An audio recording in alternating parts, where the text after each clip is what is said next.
Hello and welcome to Trending Pinoy Celebrity. Coronation night na ng Miss Universe 2023 ngayon, sa El Salvador. Miss Philippines Michelle D.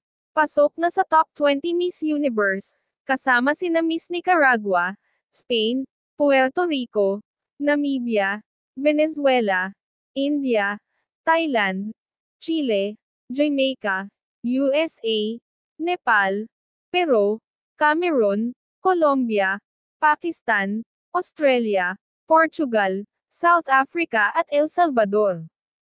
Ito ang kabuuan ng kanilang video.